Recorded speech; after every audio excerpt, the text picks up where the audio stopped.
Welcome, my friends, back to Beyond the Well, where forgotten histories and untold legends awaken. I never expected to find that well hidden deep in the woods behind my house. But when I touched its sacred water, I saw more than my own reflection. I saw another world. A world shaped by light and shadow, by heroes and tyrants, by choices that still echo through time. Join me as I uncover the stories of Aldarion that lie beyond the well.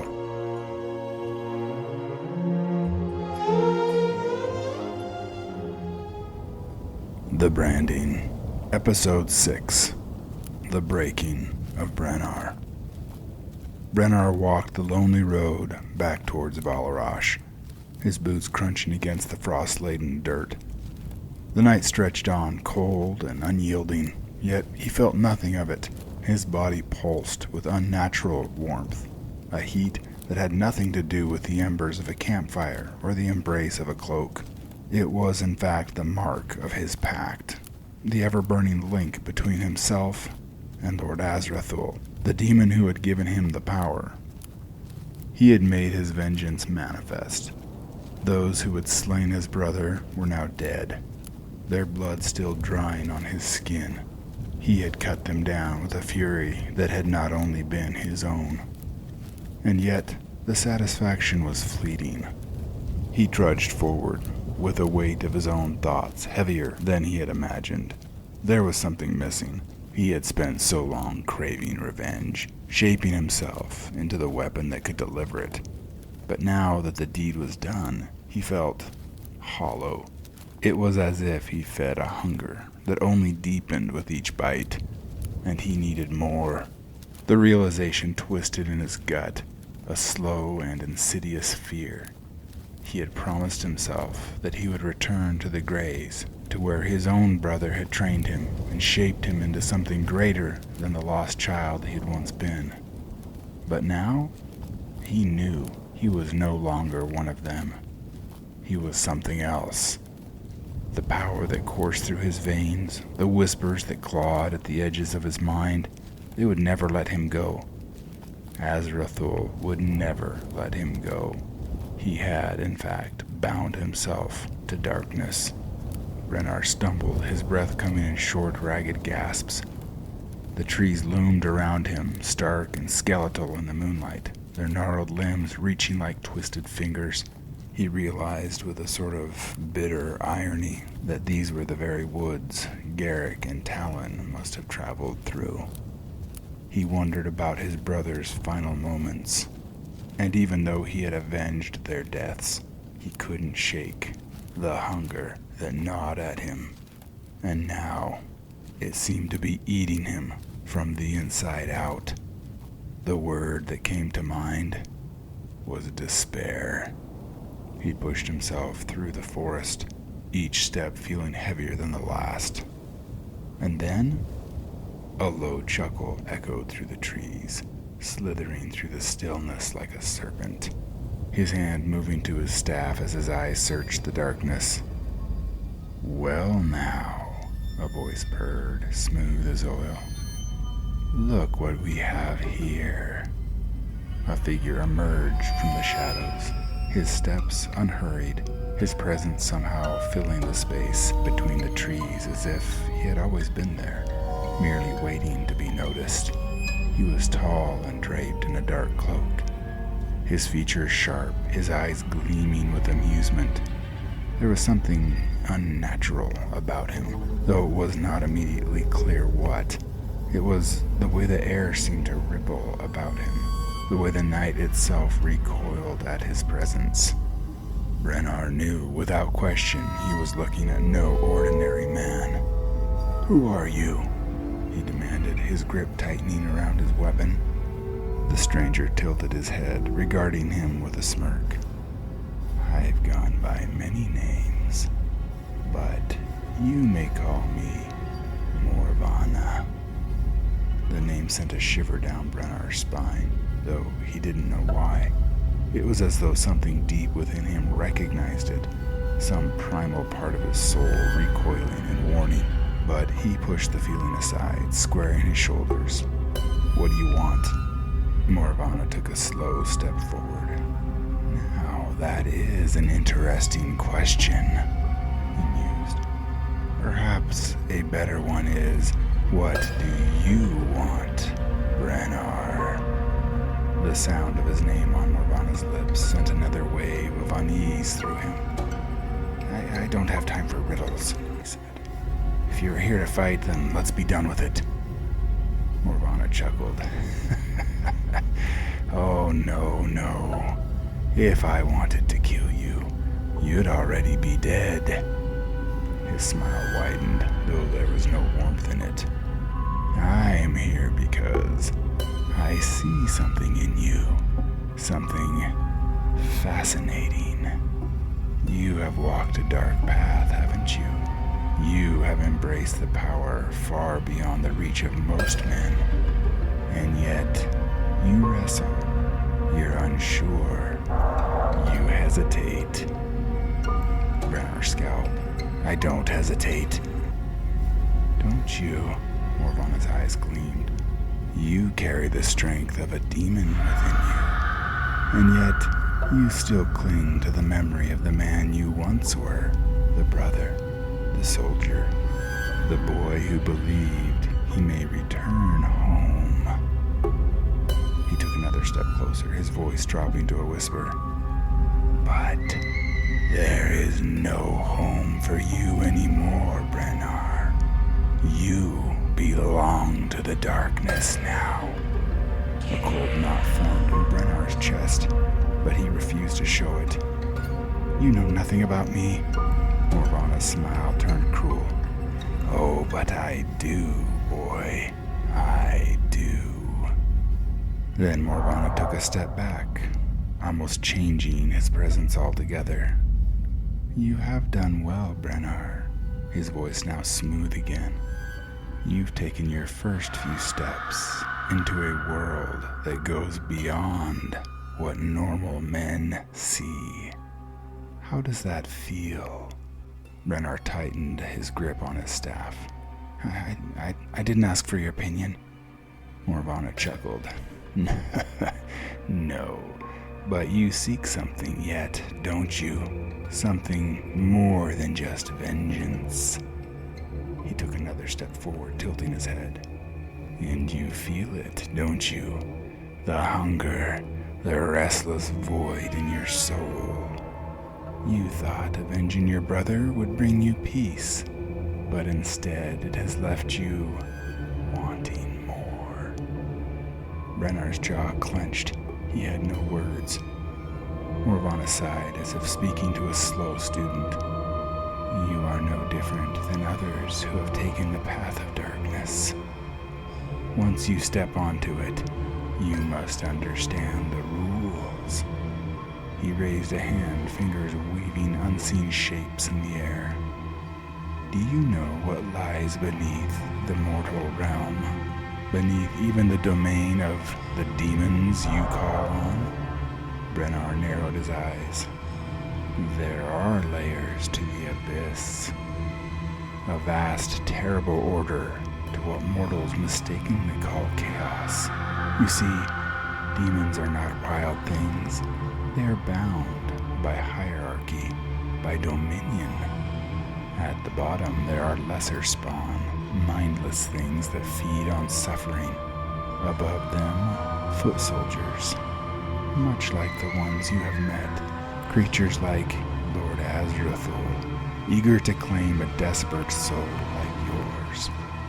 Brennar stiffened at the mention of his patron. "Then there are lords," Morvana went on.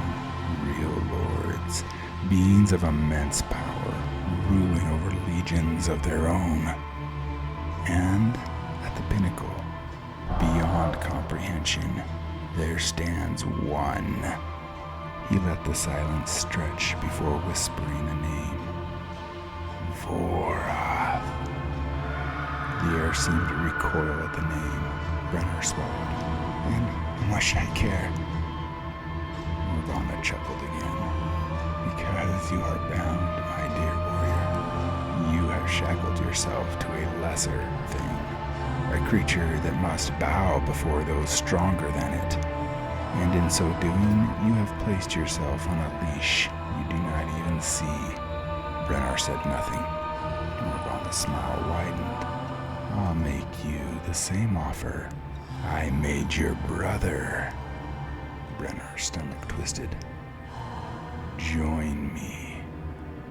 Join me and dive deeper. Something in Brennar snapped. His vision burned red as fury overtook him. You, he snarled and stepped forward. You killed him. Morgana shrugged. He refused me. A pity indeed. Brennar roared in fury, thrusting his staff to the sky. Azrathul, give me your strength! A surge of power flooded through him, black fire searing across his skin as his muscles tensed with newfound might. The darkness filled him, sharpened him, made him unstoppable. But Morgana only laughed. Did you hear nothing I said, boy? You wield the power of a demon who bows before the master of all. You, Brennar, call upon a slave. I serve the master. Brennar didn't care. He charged, staff swinging in a deadly arc. Morgana moved with unnatural speed, sidestepping the strike with ease. Another swing, and another effortless dodge. You are strong, Morgana admitted as he weaved through the attacks. Stronger, in fact, than most. But strength alone is nothing. Brennar's strikes became faster, more desperate. Morgana danced around them, his laughter never ceasing. Then, against all odds, Brennar landed a blow. The staff cracked across Morgana's shoulder, forcing him to stagger. The moment of impact was brief, but it was enough. The amusement in Morgana's face faded, and for the first time his eyes darkened with something else, not fear. Annoyance. Brennar pressed his advantage, but before he could strike again, Morgana moved, this time with real speed. He caught Brennar's staff with a single hand and squeezed. The wood groaned, then snapped in two like a brittle twig. Brennar barely had time to react before Morgana's fingers curled, grasping his forehead. Darkness exploded. Shock filled Brennar, and despite all he could do, he felt the presence. The dark presence of Azrathul leave, and in its place was a void. A chasm, vast and wide, across which nobody could pass. Morgana's high-pitched, wicked laugh filled his mind. What shall I do with you, fool? He was about to strike him down, but a thought entered his head, and he laughed all the louder. No, that is too good. Yes, you will be an example, and it will send fear into the hearts of all who look upon you, he screamed. And as he did so, Brennar's whole body shook violently as a rush of power surged out of him. Wave upon wave of black pitch spewed forth out of his mouth, out of his eyes, ears, and even his fingertips. The darkness flowed so fast and furious it lifted him off the ground. Then he collapsed in a heap of ragged and weary flesh upon the ground. An emptiness swallowed Brennar's mind, an abyss so vast and deep that nothing remained of the man he had been. No thoughts, no memories, only a raw, childlike confusion as he began to stagger forward on weak legs.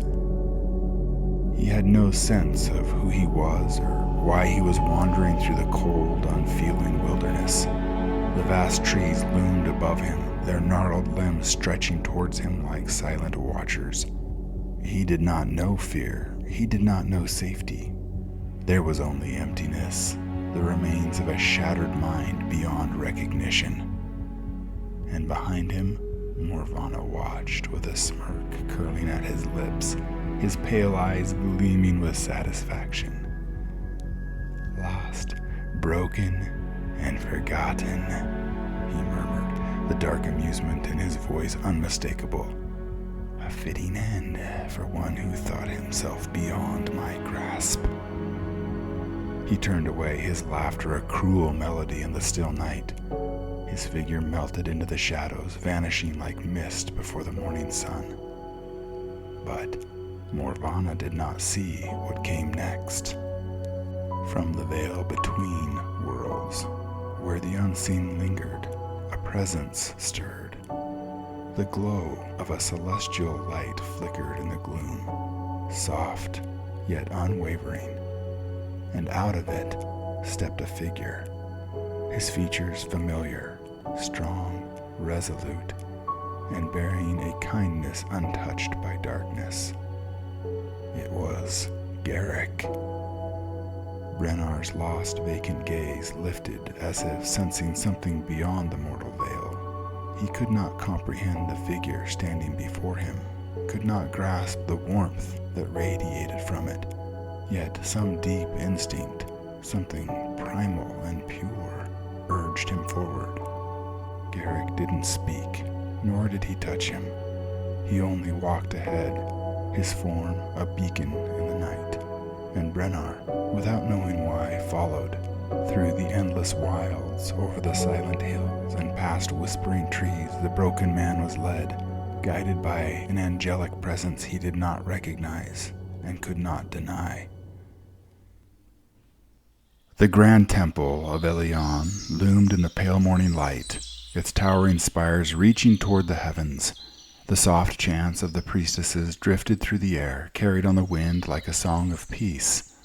At the steps, a priestess in flowing white robes paused, her gaze drawn to a lorn figure who had just stumbled out of an alleyway and into the courtyard. Her breath caught as she beheld him, a man of ruin, his garments torn, his face hollow with the weight of something unseen. She quickly descended the stairs and approached what she thought was an old man, but as she got closer, saw it was actually a youth. His face was gaunt and his clothes torn and bloody, but none of this deterred the priestess. "My good fellow, are you quite okay? Please, come, let me help you."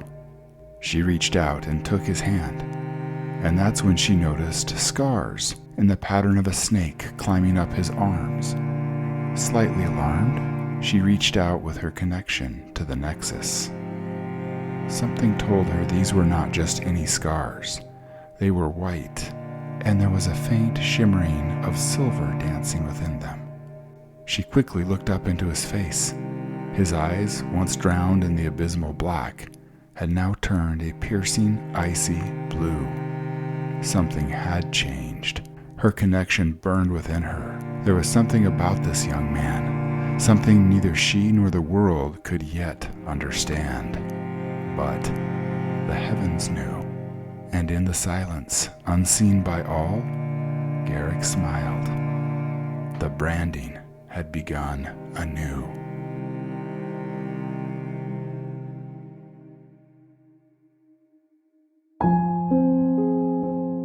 Well, that's it for today. Thank you for coming with me beyond the well. If you enjoyed this story, please consider liking, following, or subscribing. And if you have a moment, I would love a review. Your feedback truly makes a difference. If you want to dive deeper into the well, visit beyondthewell.net for show notes, transcripts, maps, character descriptions, and much, much more. And until next time, keep seeking, keep dreaming, and keep telling your story. Bye.